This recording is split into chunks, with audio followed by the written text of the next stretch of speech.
Hi.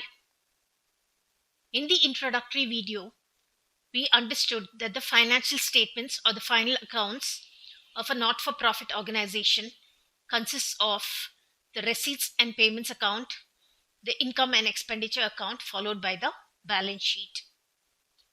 In this video, we will look at the features of the receipts and payments account, the features of the income and expenditure account, and that of the balance sheet. We'll begin with the features of the receipts and payments account. First feature, it is a real account under the traditional approach and asset account under the modern approach.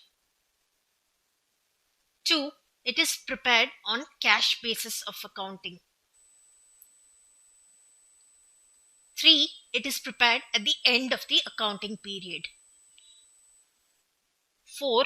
It shows the cash and bank transactions for the accounting period.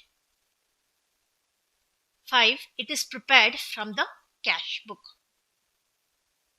6. The purpose of preparing this account is to get a fair idea of the amount received and paid under various heads during the year. 7. It begins with the opening balance of cash and bank and ends with the closing balance of cash or bank. 8.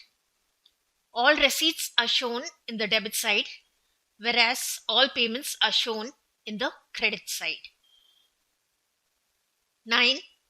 Both capital and revenue items are recorded in this account. 10. Items recorded in this account may pertain to the current year, the previous year, or the subsequent year.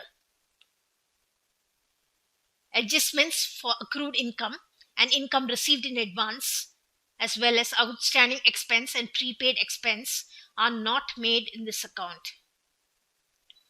Finally, non-cash expense like depreciation is not recorded in this account.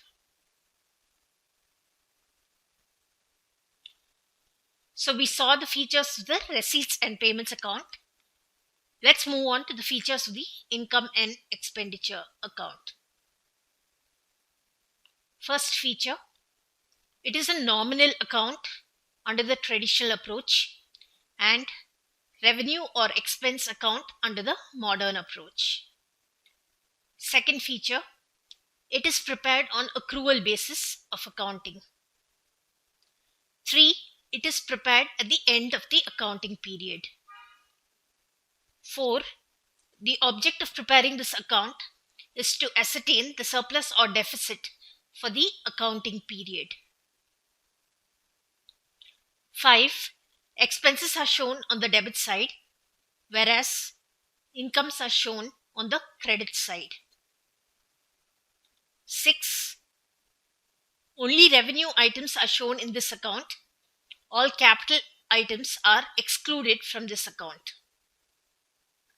7. Only items relating to the current year are shown in this account. 8. It does not have an opening balance. It ends with surplus being the excess of income over expenditure, or deficit being the excess of expenditure over income. 9. Such surplus or deficit is added or deducted from the capital fund respectively. 10. Adjustments for accrued income and income received in advance and outstanding expense and prepaid expense are made in this account. And lastly, non-cash expense such as depreciation is recorded in this account.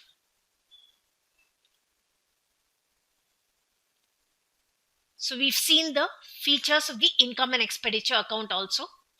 We'll move on to the features of the balance sheet.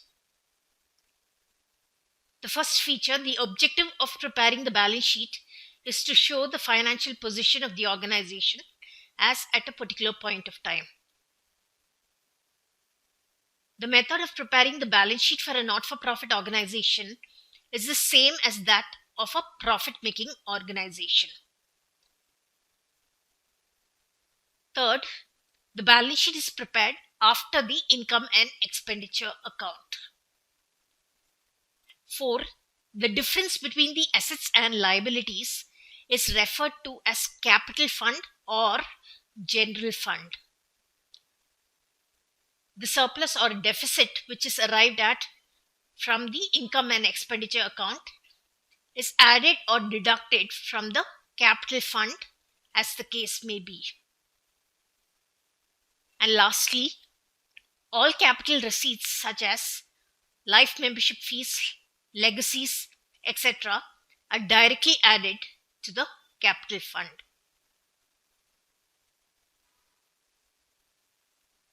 So in this video, we had a look at the features of receipts and payments account, income and expenditure account, as well as that of the balance sheet.